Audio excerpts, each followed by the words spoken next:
In this video, I'll show you how to add debit card to Fanduel account.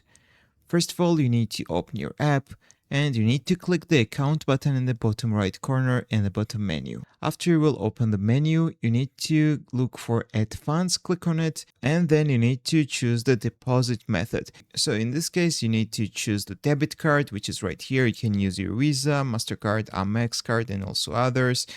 So choose the debit card, then you need to enter your card number, expiration date, and CVV, and your card will be linked to your account. And after this moment, when you go to the deposit section, you don't need to enter your card information again. When you go to the debit card, you will see this kind of page. Your card will be linked. You just need to select the amount you want to deposit, then click deposit, and you will deposit money to your Fanduel account. Of course, if you want to remove the card, in the bottom you will see the remove card button.